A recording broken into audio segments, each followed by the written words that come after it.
Cancer کی ایسی کون سی علامات ہیں جو ہمارے جسم میں پیدا ہونا شروع ہو جائیں تو ہم ان کو نظر انداز نہیں کر سکتے۔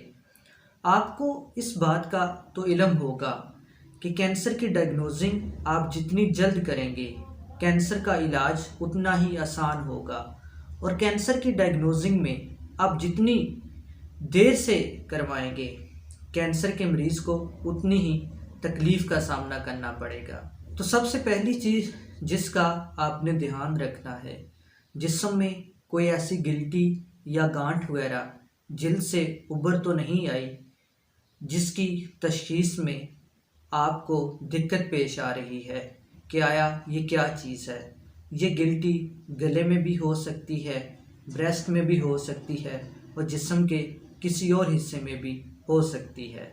نمبر 2، جسم کے کسی بھی حصے سے ایب نارمل بلیڈنگ کا شروع ہو جانا۔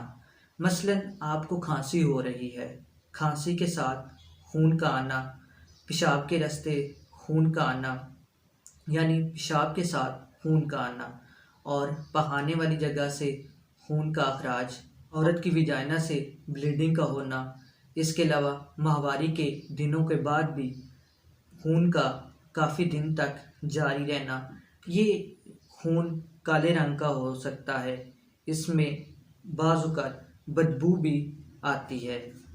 اس کے علاوہ جسم کے کسی حصہ پر کوئی چوٹ وغیرہ لگ جائے، اس چوٹ سے خون کا بہنا بند نہ ہو۔ ان تمام علامات میں ڈائگنوزنگ کی بہت اشد ضرورت ہوتی ہے۔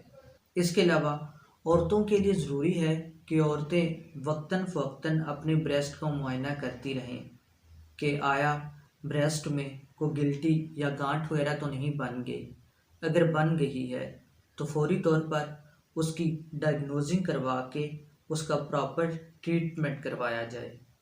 اگر آپ کے جسم کی ہڈیوں میں مسلسل درد ہونے لگ گیا ہے، یہ درد 40 دن سے زیادہ کا ہو گیا ہے، میڈیسن کھانے کے باوجود یہ درد ٹھیک نہیں ہو رہا، تو ہو سکتا ہے آپ کو ہڈیوں کا کینسر ہو۔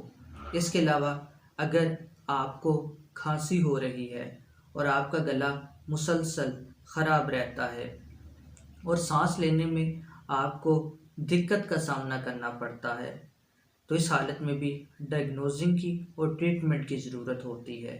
اس کے علاوہ سینے میں جلن کا ہونا، تذابیت کا ہونا جو میڈیسن کھانے کے باوجود ختم نہیں ہو رہی، اور آپ کو ہمیشہ یہ احساس رہتا ہے کہ میرا پیٹ پھولا ہوا ہے، تو اس حالت میں بھی آپ کو ڈائگنوزنگ کی ضرورت ہوتی ہے۔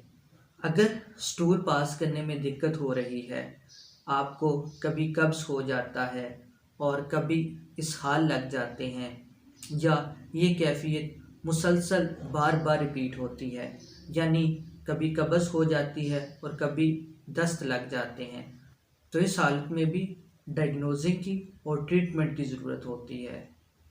اگر جسم کے کسی بھی حصہ پر کوئی زخم وغیرہ بن جائے یا کوئی چوٹ لگ جائے، اس چوٹ کی وجہ سے جو زخم بنا ہوا ہے اس پر میڈیسن لگانے کے باوجود اور میڈیسن کھانے کے باوجود وہ زخم ٹھیک نہیں ہو رہا، تو ہو سکتا ہے وہ کینسر ہو۔ پاکستان میں منہ کا کینسر ایک بہت عام کینسر ہے، کیونکہ پاکستان میں سگریٹ نوشی، نسوار، اس کے علاوہ اور بہت سے نشہ آور چیزیں استعمال کی جاتی ہیں، جس سے منہ کا کینسر ہونے کے چانسز بڑھ جاتے ہیں۔ تو یہ تھوڑی سی علامات میں نے آپ تک پہنچائی ہے کینسر کے حوالے سے۔